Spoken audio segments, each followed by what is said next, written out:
Okay, time to start another happy video series. And for those of you who watched the Transformers video about hot takes, this is essentially the same thing but regarding music. For those of you who don't know, I've been a musician most of my life, sort of thing, playing in some lots of bands. I'm in a very semi-serious one at the moment, which I'm sure I'll discuss at a later date. But that's not what I'm here to talk about today. This is just this is another hot take on a particular artist. Of which my view varies to most people's. Now, there's quite a few bands that I've been listening to for many, many years, and I regard them as some of my favourites that have only sort of popped up in recent times as like becoming a bit more successful. One of those being my all-time favourite band, who I'm going to be talking about today. It's Porcupine Tree. Now, obviously, in that big hiatus they've had up to the point that they just put their new album out last year, their popularity actually just grew. It's funny, after they disbanded, they just got more and more popular, to the point that when they did return, it was like being heralded as kings. But when they left, they were peasants. It was so strange. But that's not the focus of today. I'm sort of going to be doing like an album review and ranking, as a lot of people have done, and you'll probably see from this that my views are a little bit different to, say, I'm going to say people who are a bit fresher to the band, who have not been listening to them so long, and then it's also probably going to be a bit different from those more experienced listeners, those who have more years of experience than I do, such as like Pete Pardo and the Sea of Tranquility crew. Those guys are amazing, and I've learned so much from watching that channel. And I respect all of their opinions very much, and it's yeah. And once again, this is just my opinion, and yeah, it's just going to be a little different to Pete's and some of the other regular listeners of such like bands. Now, the reason I say that is because, as I said, Porcupine Tree really has grown in popularity in recent years. But I first started listening to Porcupine Tree in about 2003, 2004, something like that. The first album I ever heard was Deadwing. And the reason for that was I was an Opeth fan, as like back then there was Opeth was still a pretty serious band even back then, only getting bigger and bigger. But I was very, very into Opeth, to the point that I had the Lamentations DVD. That was the big one at the time, and I'd watched the behind the scenes stuff with Stephen Wilson from Porcupine Tree doing the production on the Blackwater Park. Was a Deliverance? Yeah, sorry, Deliverance album. I think he did both. Yeah, but anyway. This guy's sort of really intelligent, and I'll check out his band. And I hadn't actually really checked it out, but I'll just clarify by saying at this time and for most of my life, I was living in a very rural part of Australia, so access to CDs, it's just CDs at that time. No one was really buying vinyls then. It was damn near impossible, and the internet was terrible then, and it's not much better now. For those of you not in Australia, you would not be aware that the internet in this country is absolutely abysmal, but that's rant for another time. So I'd basically gone on a holiday around the Christmas time of, I believe it was 2004, something like that. And I was in a capital city, and I was in a big music store, and I was digging through a discount bin. I didn't have a lot of money, but that's often what I like to do. I like to go through discount bins and pick up something that I think looks cool, or I notice it's on a certain record label, or something that sends off a signal to me. I'll pick it up, because that's another thing here in Australia. A lot of people don't know what they're looking at, and they tend to bundle a lot of things in together. There's so many things you'll find in the heavy metal section of CD stores that is just not heavy metal. It's not even close. It's just a matter of most people here in Australia just don't know what they're looking at. That people in this country are very, very ignorant in regards to music happenings around other places of the planet. It's actually shocking. The level of musical ignorance in this country is If you honestly, if you're not in a position like me and you haven't lived here, you don't actually know. It's mind-boggling. It's absolutely mind-boggling. Anyway, to continue, I was digging through the discount bin and I found Deadwing for $10 Australian. So of course I bought it. And I think, oh god, I spent hundreds and hundreds of dollars that day. I think I would have bought close to 30 albums that day. So it was in the queue to get listened to. But when I finally put it on, oh, I fell in love instantly. The whole thing was just amazing from first listen, and I fell in love. And I just wanted more and more. I was going home in the next couple of days, and the chances of finding more albums were slim. When I got home, I went to my local CD store and tried to order as much as I could, and I did get a couple of things over time, but it did take many, many years for me to get the full album collection on CD. And then I've had sort of quite a few life dramas since, and I don't have most of my CD collection anymore. I'm not too concerned about that because most of which I've replaced with vinyls.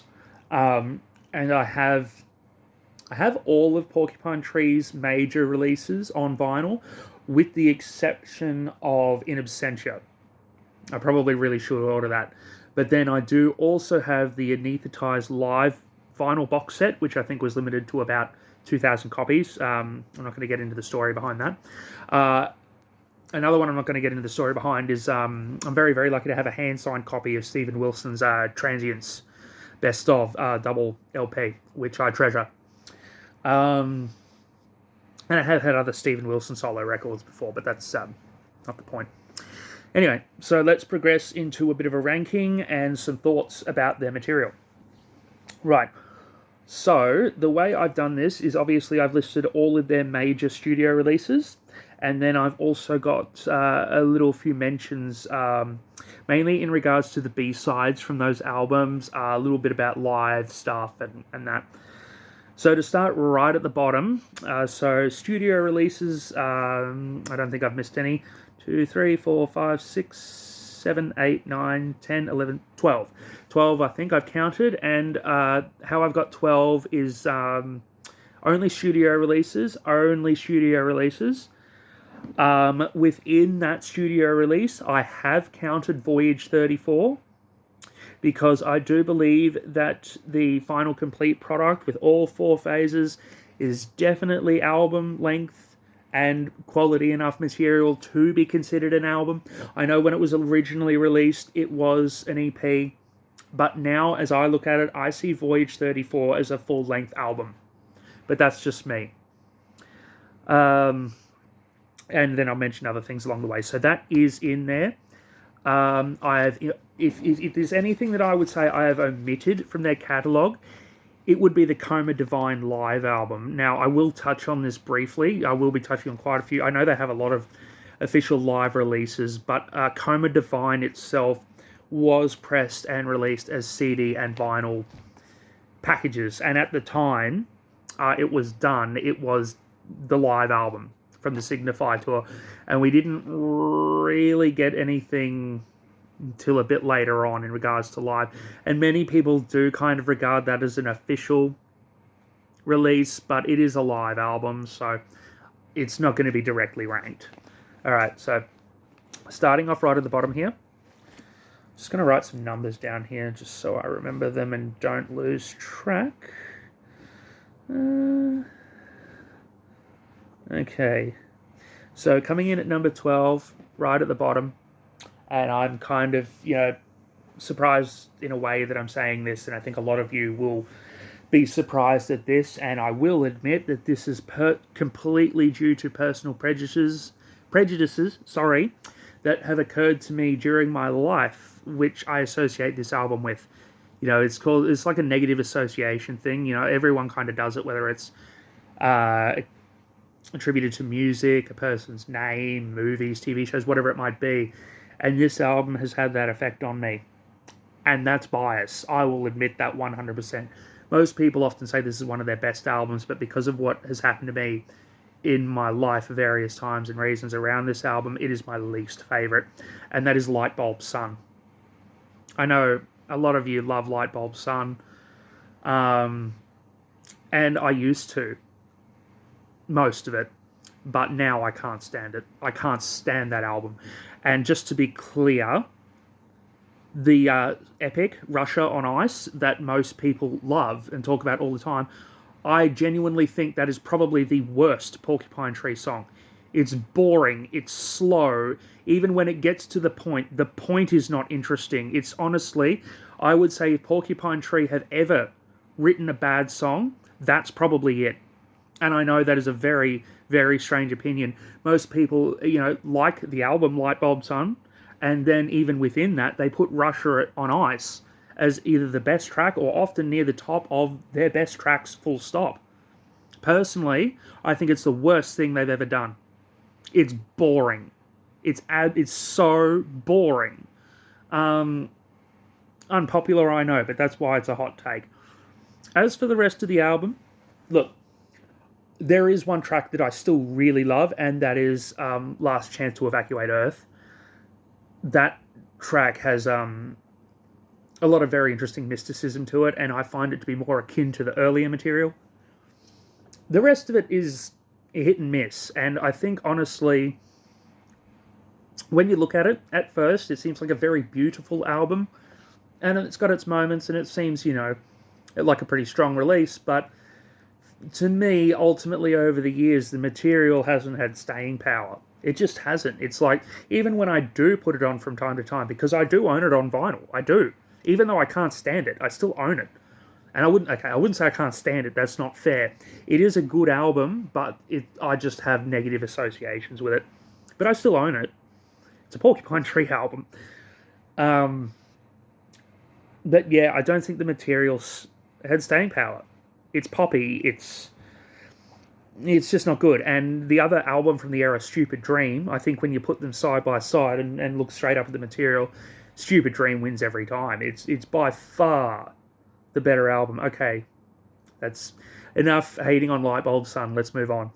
So next up, I've got a tie. A tie for 10th and 11th place. And this may not be as surprising. That's a combination of Closure Continuation and The Incident. The reason for that, like most people, when Closure Continuation was announced and we saw it was coming out, oh my god, I lost it. I was so excited, and Harridan dropped as soon as it was announced, and I thought Harridan was just amazing, and it is a good track. Then Of the New Day came out, I think that's what it's called, and it's at first I didn't like it so much, but it definitely grew on me. Great track. And I will admit, I do have the vinyl, but I haven't spent as much time with it as the other albums, obviously, because it's their latest album. But one thing that really bothered me was when it first came out was, obviously people stream things a few times before they buy it, but you still support the bands you love. So I was streaming it, I streamed it a few times on YouTube, and I didn't realise, but I was listening to a version with 10 tracks. So it was the album with an additional 3 tracks tacked on the end, like the bonus material. But I didn't realise that. And out of those 10 songs, my favourite song was the final track, Love in the Past Tense. I thought it was fabulous. That was my favourite. I went and picked up the vinyl at my local store, and it didn't have a track listing printed on the back of it. But it was the only copy they had, and I didn't question it. And it wasn't, or maybe it did have a track listing printed on the back, but I didn't notice at the time. Anyway, I can't remember, but when I got home and I played it and I realised that there was only 7 out of 10, I was pretty cranky. Now, I know Stevens, he does this sort of thing regularly, but in this scenario, with the first album back in 12 years and such on such, felt like a bit of a cheap shot. And when I was listening to the album, just the 7 tracks, really not as strong as I first thought. Harridan and Of the New Day are good tracks, and there's other parts in it I like, but without those last 3 tracks, it feels incomplete and it feels cheap. I know he does that thing. I'm sure I just bought the wrong version and there's a different version with it on, but come on. First album back after this time, give us a bit more than that. And I know you're very prolific with the way he does releases and that, but yeah, that really left a sour taste in my mouth. So I don't, maybe I might have to spend more time with it, and then maybe my opinion will change, but that's my opinion of it now. And the Incident is right next to that. Now, the reason for that is because when that first came out, the final album they did before the disbanding of 12 Years, I didn't like it. And I didn't like it because I found the mix and the just the different levels of audio to be very throwing. If I wasn't listening to the album at home on a system where I could sort of adjust things readily, it just didn't work. If I had it on in my car or something like that, I'd only hear half of it. I couldn't. It just didn't seem to make any sense. And then on top of that, when it was released, we got the B-sides with it straight up, the 4-track EP. I actually enjoyed that EP more than the album at the time. I was spinning that EP all the time. I barely touched the album. But a few years later, I didn't pay much attention to it at the time, but I did a couple of years after. The Octane Twisted concert came out. That is much better. When you hear the Incident material played live and a lot more clearly, the material is fabulous. It's actually really, really good. But I don't understand what possessed him to sort of mix the original album at those levels and have it done the way it just doesn't. If you've got it on a big stereo, and then I'm sure it sounds okay, and you've got no other distractions or anything like that. But if you're listening through headphones or you're out driving your car, it just doesn't work. And he should know better than that. He's so anyway, I think between both of those things, that's sort of why they tie for 10th and 11th place. All right. So moving on to number 9, we are going to go to Voyage 34 next. As much as I said before, I think it is a complete album. It's not the strongest material. Yes, the first part's brilliant, and even the second part's not bad, but when you start getting into part 3 and 4, it gets a bit droning. I know it does kind of pick up again towards the end, but yeah, it's nice for a chill afternoon or something, or maybe if you've taken some acid or something. I wouldn't know. I haven't done that since at least 20 years properly. But it's just, I guess it's a combination of early material. It was originally only an EP, but as I said before, I think it counts as an album now. That's fine. And, I do like it more than those previous ones. So it comes in at my 9th spot quite comfortably. But I don't actually have a real lot else to say about it. Kind of just is what it is. I think out of all of that first Delirium era material, it is probably the weakest. But that's not saying much, because if you know the Delirium era as well as I do, you'll know that it's some of the best music ever recorded. Anyway, we're going to continue on from there. Now, I've got another tie next position for 7 and 8, and that is between The Sunday of Life and Stupid Dream. Now, this one is a bit more complicated. And to explain why that is, as I said before, I think Stupid Dream is a far better album than Lightbulb Sun. I think the material is a lot stronger and has a lot more staying power. But, there were only really the 2 albums in that era. And as far as I'm concerned, it is their weakest era. You go era 1 or era 3, and they both beat era 2. And, yeah, so that's just personally my taste. But I do think the strong tracks on Stupid Dream are really strong. And there's some beautiful music on there. Like Don't Hate Me is one of the most beautiful songs I've ever heard. I love Stop Swimming. I love Smart Kid. What other great tracks are there? Even like, Pure... No, that might be a Lightbulb Sun track. Even Less is a great track. Even Piano Lessons. It's a really good album. But this is going to sound a little strange. This is why I make this tie point here. I do think that Stupid Dream is a much stronger album than Sunday of Life. However, as we know, Sunday of Life is a compilation of all the early material released in an official album form. So that's going from everything from, I believe there was an original demo called The Sunday of Life, Tarkin's Seaweed Farm, Nostalgia Factory, Yellow Hedgerow Dreamscape, and Love, Death and Mussolini. That's a lot of material to pick from. And I could be crossing a few things over there, but that's a lot. And the thing is, you can go back and listen to any of those demos, for me personally, and I think they all kind of stand up under their own weight. But as Steven sort of, said, it's like people appreciating a great artist, but then telling that great artist that their favorite material, the favorite piece of work they did back when they were in kindergarten. It's kind of insulting. And I get his point. And to be honest, I think within all of those early demos, yeah, there's a bit of crap in there. In fact, there's a fair bit of crap. The bonus material on the recordings album, from which I know is from the Light Bulb Sun and Stupid Dream sessions, I think is pretty damn weak.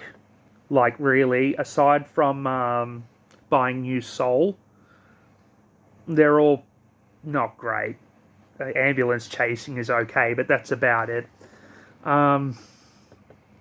So that's why they tie. Because as much as I think Stupid Dream is the better album, when you take the sum of all the material, the Sunday era wins. Hence the reason for the tie. I think that's enough on that, so we'll try to move on. In at number 6, this is a little bit of a surprise, might be for a few people, but it's actually Sky Moves Sideways. Now, the reason for that is just because I think out of all of that Era 1 material, aside from Voyage 34, it's probably the weakest. But that's just my opinion. I know a lot of people love it. And as I was saying before, I think that first era is just marvelous. And that's part of that. I think what kind of drags the album down for me a bit is, it is kind of a prog album. There's only a couple of tracks and 2 are quite lengthy. But I actively don't really like the song Dislocated Day. It's not terrible, I just think it's a bit rigid. It doesn't really flow with the rest of the album, and that's, I think, where my criticism comes on. The actual tracks, the lengthy ones, Sky Moves Sideways, brilliant, that's great material, I love that sort of stuff, but I just think that Dislocated Day kind of sticks out like a sore thumb on that album, and that's why it's at number 6. I know that's not a great reason, but we're talking about Porcupine Tree here, and we're trying to rank these albums, so they gotta fall somewhere, right? So that's the reason I put Sky at number 6. Now, number 5, which I think a lot of you are probably going to disagree with me on, and I know many other times in my life I would have said differently. That's Fear of a Blank Planet.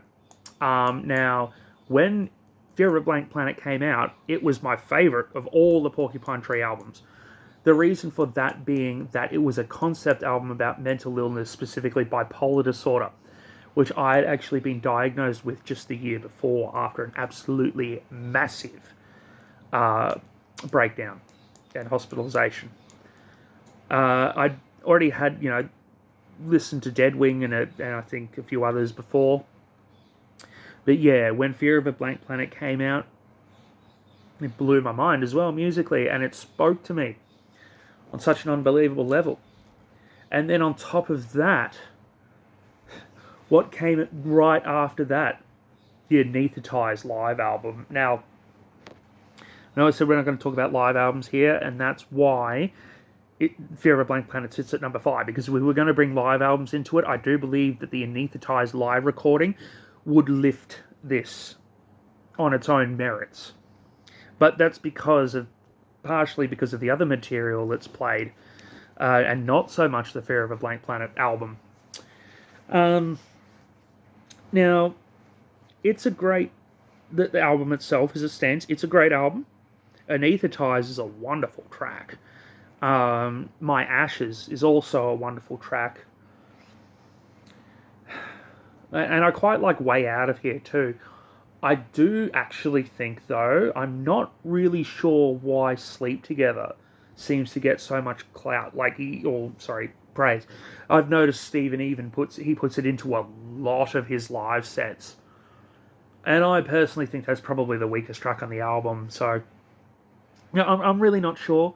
I'm not sure why I'm finding these massive differentials in the song structure and sound compared to most other people, but I suppose maybe that's just the individuality of the listener and why we all like the different things we do.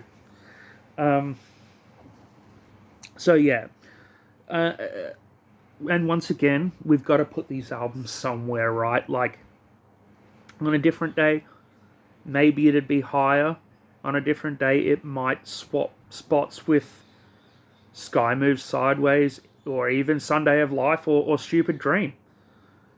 I think Pete Pardo and from Sea of Tranquility and a few other guys say it very well when, some bands, their albums, the discography is that strong that ask me on a different day and it could be completely different. And Porcupine Tree, that is certainly true, especially around this midsection. For me, I find it easy to say what my favourite albums are and my least favourite ones. It's this midsection for Porcupine Tree that I really struggle with. So with that being said, let's move on. And you're probably not going to like this next one either, but number 4 is In Absentia. Look, great album. Great album.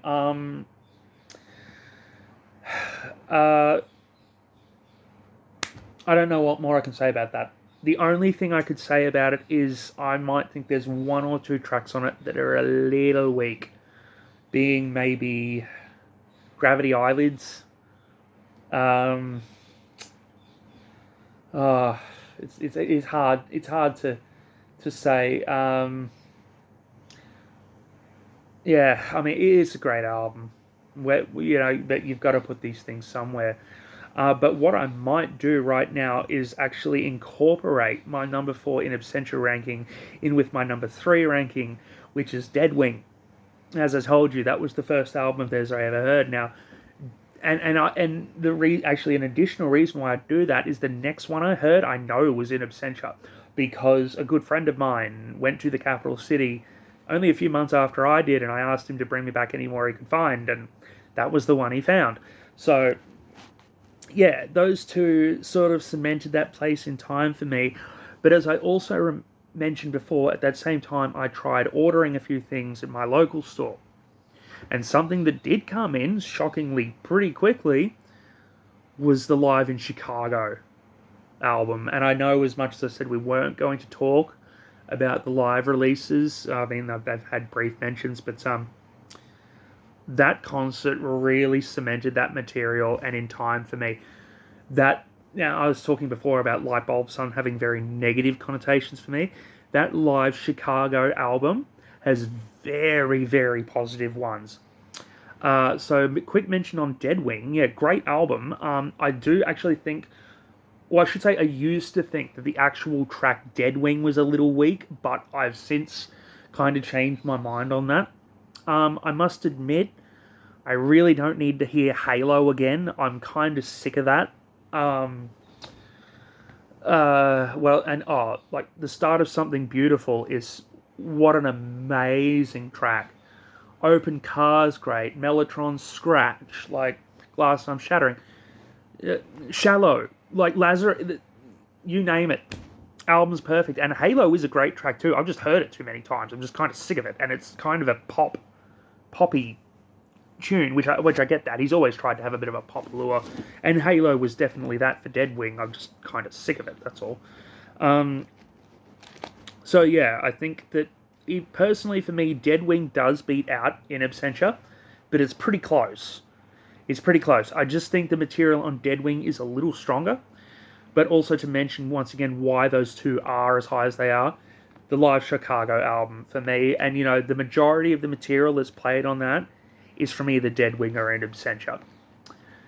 Will had mentioned as well, with that live concert and the B-sides, I believe, particularly from Deadwing, we did have the Futile EP, which was okay, but I can see why it was the B-sides. So, yeah, enough said about that. But great albums. All right, so 2 left, and you know which ones they are, obviously, if you're a fan. But as I've hopefully done already several times so far, I'm gonna throw a spanner in the works again. And number 2 is actually Up the Downstairs. As much as most of you people would think that that is the superior album, and I can understand why on a different day, I might even agree with you. It's not Signify for me, and I'll get to that in a little while. But I want to talk about Up the Downstairs first. Wow, what an album! When I first heard it, mentally, I just escaped, and I can use it as a mental escape nearly any time. That album, it is so unbelievably relaxing to us in a psychedelic sort of framework of the mind. So, if we look at the things from the beginning, Synesthesia is beautiful, Always Never is beautiful, and then we move into Up the Downstairs, which does have a little bit of chaos in there, but it's kind of within the flow of the album. It works. And then, just gets better and better. Not Beautiful Anymore is amazing. Siren and Small Fish. Beautiful, beautiful. Small Fish is an amazing track. Massively underrated. Burning Sky. You want to talk about a psychedelic epic? Eat your heart out, Pink Floyd. Like, wow. And then Fade Away. We finish with Fade Away. Probably one of the greatest songs ever written. Sonically, at least, anyway. That track is just... I have no words. It's just audio beauty in its purest form. Great album. And another thing, which I will also mention while I'm on the topic, and why it sits... actually, the album itself, under its own weight, it sits as high as it does for its own merits. But I've got to say, the Staircase Infinity EP, it's their best EP. Hands down. Hands down. That EP, put it on any day, start to finish. Gold. Rainy Taxi, Navigator. Like, the whole... Joke's on you. The whole thing. No words. Honestly, it's the perfect companion to Up the Downstairs, and it's even the perfect EP, dare I say. Possibly the greatest EP ever released. I might have to think about that statement, but it's certainly a contender. Number 1 is Signify, obviously. It's the last one left. Now, I've even seen a few rankings where a few people are putting Signify dead last. Now, obviously, I'm taking a bit of an objection with that. Now, and I think the reason why people put Signify so down is they say it's dated. And the reason why I believe it's dated is because of one very specific track, and that's Every Home is Wired. Now, look, you can argue that point if you want, but the fact of the matter is there's been lots of bands and great songs and albums and music that have made cemented points in time. Okay? Dream Theater did it. Lots of bands have done it. And it's not like it makes the whole album obsolete. It just makes the lyrics to one song sound a little funny. Get over it. Listen to the rest of the album. And that is another thing that I think a lot of people seem to say, and I do agree with this, but it's like they don't understand how they got there, that one of their favourite tracks is Dark Matter. And Dark Matter is actually my favourite song of all time. I believe that is the greatest song ever written, hands down, with absolutely no competition. John Lennon never wrote anything better. Bob Marley, Elvis Presley, Elton John, Freddie Mercury, none of them have ever written a better song than Stephen Wilson's Dark Matter. Or Porcupine Trees, I should say.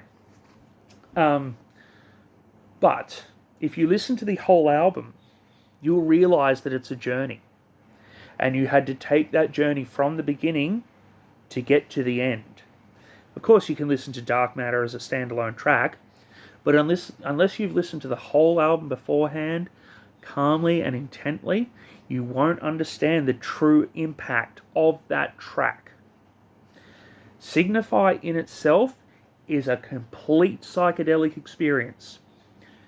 Once again, to admit a small amount of bias to you, like my prejudice against Lightbulb Sun, is a similar reasons why I have such fond feelings for Signify. But I do feel, in addition to that the material, musically, holds up to that. And a lot of the times, you want to talk about music being dated. A lot of people don't even care for lyrics.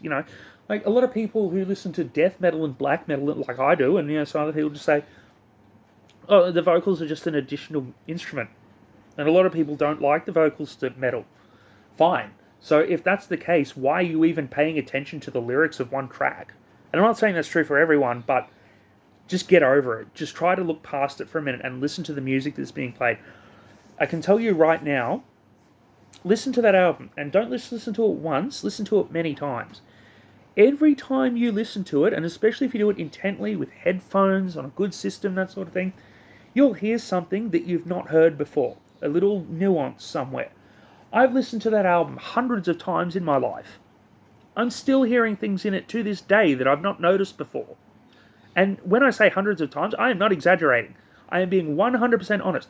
I have listened to that album several hundred times in my life. And I can put it on probably right now, and I will still hear something that I've never noticed before. That is literally how detailed this album is, when you literally pay strong attention to it. Let's start from the beginning. The Born, Live, Die intro track. You want to tell me what's going on with those voices there? Because I've never been able to figure that out. That is one of the strangest introduction tracks ever. Then we launch into the title track, Signify. Once again, to be strange enough with you, I actually believe it's the weakest track on the album. I know it's only an instrumental, which is fine, but it just seems a little aggressive for the rest of the album. I'm not saying it's bad, it's just kind of, I don't know, it just kind of doesn't sit so well. But then, we go into Sleep of No Dreaming. Absolutely beautiful. Now, another track that a lot of people don't even pay any attention to is Pagan. The track that sits between Sleep of No Dreaming and Waiting Phase 1. Pagan is absolutely terrifying. When you stop and listen to all the audio in there and what is actually happening, it's terrifying. It is some of the most terrifying sections of audio you can hear. It is utterly... the track goes... I don't even think it goes for a minute, but it instills such a ridiculous amount of fear. Then, of course, we go into Waiting. Beautiful track. And Phase 2, good, but probably not the greatest on the album. But it's sort of starting to enter that more psychedelic realm, which we do need, because we're going to be going into things like Sever. Now, Sever's another really great track, which I think the point of which is missed on a few people. There's a lot of stuff on this album, the point of which has been lost on a lot of people. I'm not going to get into too much detail about that. And I mean, we have, Idiot Prayer, which, it's... I wouldn't say it's as good as Burning Sky from Up the Downstep, but it's pretty good. It's a similar sort of thing. And then, I know, as I said before, people are having the hark on Every Home is Wide and that. Get over it. Alright, the lyrics are dated, but the music's still beautiful. Intermediate, Jesus, what's going on there? And then we want to talk about the horrid sound, the instilling of fear, Light Mass Prayers. Like, guys, this album is a masterpiece. It is an absolute masterpiece. It's, if you really concentrate and possibly even meditate, if you can, on this music, you will have a psychedelic experience. This album, and I might even throw Up the Downstairs in there as well, can be psychedelic state inducing in and of themselves without any drug or anything like that. You can auditorily hallucinate from listening to these albums, specifically Signify. I don't know what else I can really say about that. I guess I'll just make a quick comment about the Insignificance EP. It's good, and there's a couple of tracks on there that are actually really nice, but at the same time, it's kind of like, almost like Signify Part 2. And you know what it's like when they release a movie in Hollywood? The first one's awesome. Second one's good, but it's not as good as the first one. That's kind of what it's like. Because when you look at Insignificance, there's that much leftover material there that it's a second album in and of itself. And then, of course, you've got the Coma Divine live release, which I said I wasn't going to talk about, but that is from the Signify tour. And then there's several other live albums and other pieces that are popping up in other releases, such as Metanoia. If all that doesn't stop and tell you something, then I don't know what will. Pay a little bit more attention to this album and the other material that surrounds it. We're still getting releases from it. Only sort of from that era. It was only a couple of, maybe 2 years ago or something, they put out another live boot album with the track Cryogenics on it. I'd never heard Cryogenics before. Once again, from that same era. Guys, if you've not paid attention to the Signify Porcupine Tree era, the whole thing, you're missing out.